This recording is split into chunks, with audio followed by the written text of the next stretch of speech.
Los ataques aéreos sostenidos sobre Barcelona el 16, 17 y 18 de marzo dejaron cerca de 1000 muertos y 3000 heridos. Los barrios obreros donde se apiñaban los refugiados sufrieron especialmente los bombardeos, en los que murieron mujeres y niños. Según el embajador alemán, el objetivo no era tanto militar como sembrar el terror entre la población civil. Sigue sin dilucidarse si estos ataques se hicieron por orden de Franco o de Mussolini. Como quiera que fuese, tras las protestas de los gobiernos británico, francés y estadounidense, así como del Vaticano, se suspendieron los bombardeos sobre la capital catalana.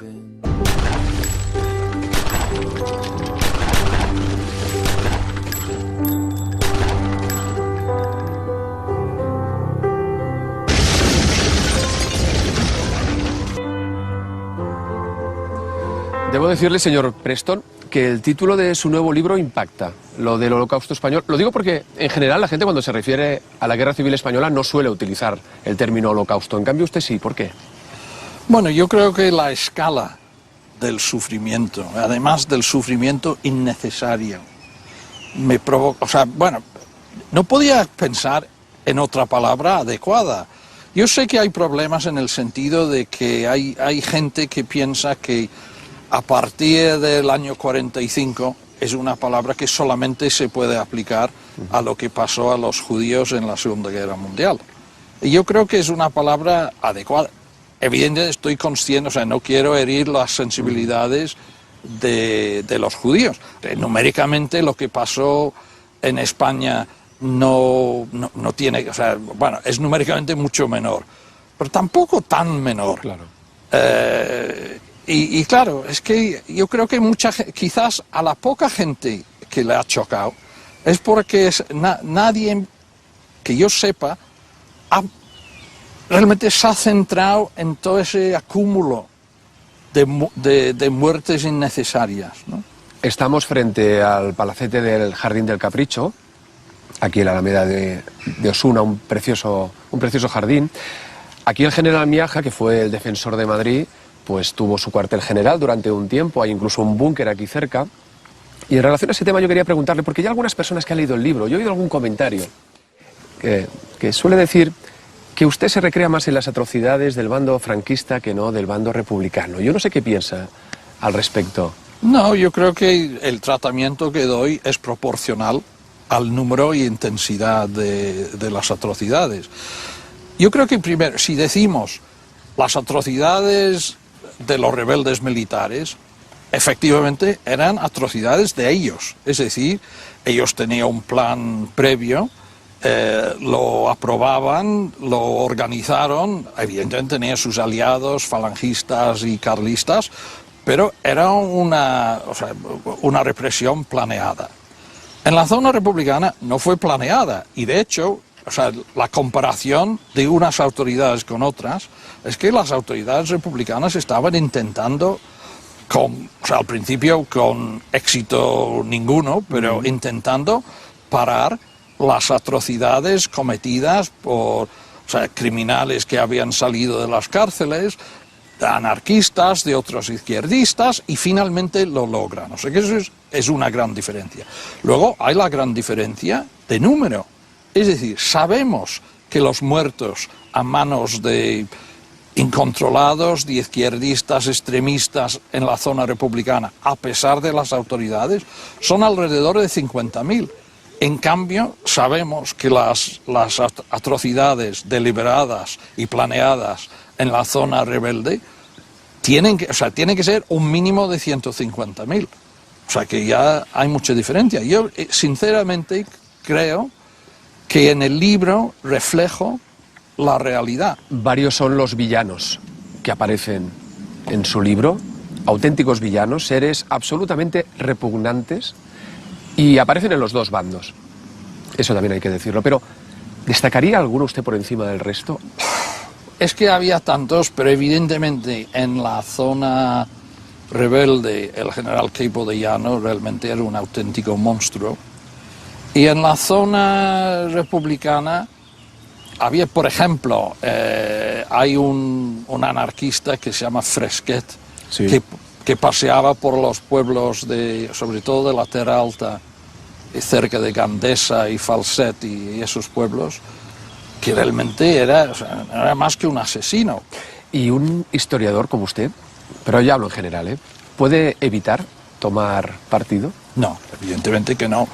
Yo siempre pienso que nosotros somos del mismo gremio, somos, digamos, otra rama del mismo gremio de los periodistas. Claro.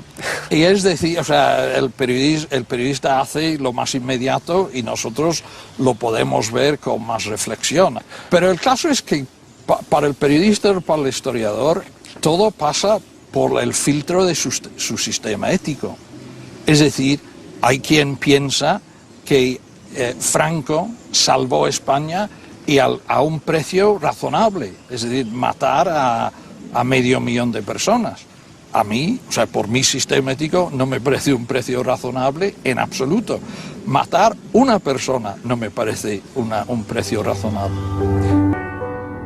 Hablábamos del terrible dolor que muestra este ensayo suyo, dolor que yo creo que el lector percibe enseguida en cuanto empieza a leer el libro.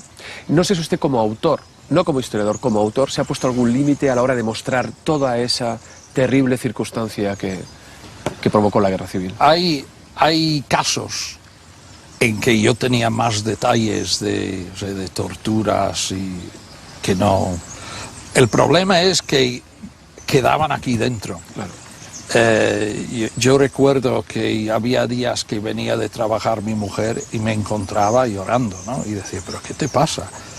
Y dice, mira, te voy a leer algo. Y dice, bueno, ¿vas a poner eso en el libro? Y dice, no, es que no puedo, es que... Además, a eso ya plantea otro problema ético, que hasta qué punto... O sea, que al contarlo, yo lo contaba para que la gente se chocara del horror, pero tampoco quería contar una historia de horror para que nadie disfrutara. O sea que también había... No sé si me explico. Perfectamente, perfectamente.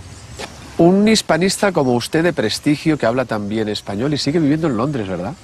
Sí, sí. ¿Por qué? Muchos colegas suyos han acabado sucumbiendo a la seducción de este país y de vivir aquí.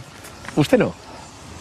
Bueno, muchas razones, o sea, que mi trabajo, o sea, yo no puedo vivir de escribir, porque claro, si alguien como yo tarda, o sea, casi 15 años para hacer una biografía de Franco y 12 años para hacer este libro, o sea, que de eso no se puede vivir. Tendría que vender muchísimo, muchísimo, claro. muchísimo. Y libros serios no se venden, o sea, no se venden tanto, ¿no?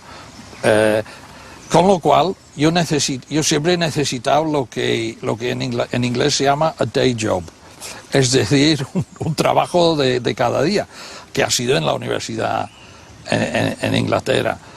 Otra cosa quiero preguntarle, ¿sabe usted que en España todo el tema de la memoria histórica todavía genera conflictos? ¿A usted no le sorprende? Bueno, no me sorprende, porque es que este país no ha tenido su proceso de desnazificación. Es decir, o sea, en Alemania, en Italia, en Japón, es decir, los tres grandes países del eje en la Segunda Guerra Mundial, todos esos tres regímenes cayeron por derrota, o sea, se fueron derrotados y por tanto los aliados occidentales impusieron una democracia, un cambio de sistema de educación.